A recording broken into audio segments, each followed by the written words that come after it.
بنی اسرائیل 85 اعوذ باللہ من الشیطان الرجیم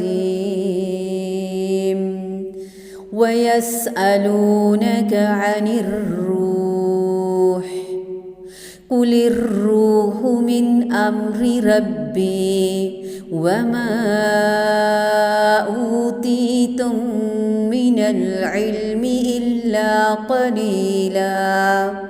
یسألونک، اور وہ سوال کرتے ہیں آپ سے، عن الروح، روح کے بارے میں۔ قل، کہہ دیجئے، الروح، روح، من امری، حکم سے ہے، ربی، میرے رب کے، وما، اور نہیں، اوتیتم، دیے گئے تم، من العلم، علم میں سے، الا، مگر، قلیلا، بہت تھوڑا۔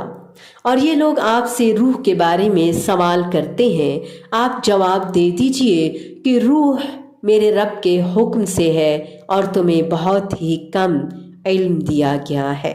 روح وہ لطیف شے ہے جو کسی کو نظر تو نہیں آتی، لیکن ہر جاندار کی قوت اور توانائی اسی روح کے اندر ہے۔ اس کی حقیقت اور ماہیت کیا ہے یہ کوئی نہیں جانتا۔ یہودیوں نے بھی ایک مرتبہ نبی کریم صلی اللہ علیہ وآلہ وسلم سے اس کے بارے میں پوچھا تو پھر یہ آیت نازل ہوئی۔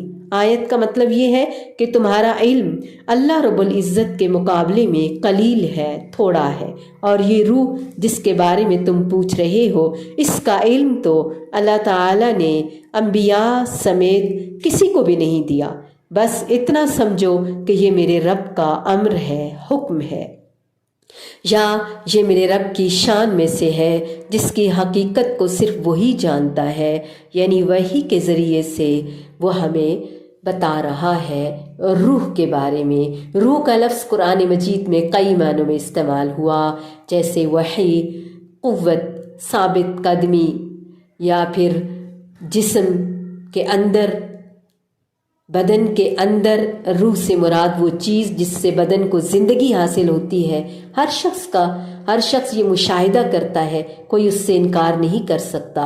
فرمایا ان سے کہہ دیجئے روح میرے رب کے حکم سے ہے، یعنی اللہ رب العزت کے حکم سے ایک چیز بدن میں آ پڑی، وہ جی اٹھا، جب نکل گئی تو وہ مر گیا۔ اس کے علاوہ روح کی حقیقت کو صرف وہی جانتا ہے۔ اس میں نکتہ یہ بھی ہے کہ جب آدمی اللہ کے حکم سے پیدا ہونے والی اس مخلوق کی حقیقت نہیں جانتا جو خود اس میں رہتی ہے، تو وہ خالق کی حقیقت کو بھلا کیسے جان سکتا ہے؟ اس آیت سے یہ بھی معلوم ہوا کہ اللہ تعالیٰ نے لوگوں کو صرف وہ باتیں بتائی ہیں جن کی انہیں ضرورت ہے اور جو انسانی عقل اور فکر میں آ سکتی ہیں۔ اگرچہ انسانی فکر کے سوچنے پر کوئی پابندی نہیں، مگر اسے اپنی حدود میں رہنا لازم ہے۔ انسان نے ایسی ایجادات کی جو بیان سے باہر ہے، مگر وہ اس راز، اس حقیقت، اس روح کو نہیں پا سکا، عاجز ہی رہا، کیونکہ یہ اللہ تعالیٰ کا ایک راز ہے اور ایک غیب کی چیز ہے جسے اس کے سوا کوئی نہیں جانتا کہ وہ کیا ہے، کیسی ہے، کہاں سے آئی، کس طرح آئی، کون لایا، کہاں جاتی ہے۔ لایا تو اللہ ہے بلا شبہ۔ مخلوق کو صرف اتنا معلوم ہے جتنا اس علیم اور خبیر نے ہمیں بتا دیا، اس سے آگے سب بے بس ہیں، اور سب کا علم اللہ تعالیٰ کے مقابلے میں صرف اتنا ہے جتنا سمندر میں سے پرندے کی چونچ میں آنے والا پانی ہے۔ تو کس وجہ سے پھر انسان اپنے علم پر آج ناز کرتا ہے؟ جہاں علم ہوتا ہے وہاں ناز نہیں ہوتا، اور جہاں ناز ہوتا ہے وہاں علم نہیں ہوتا۔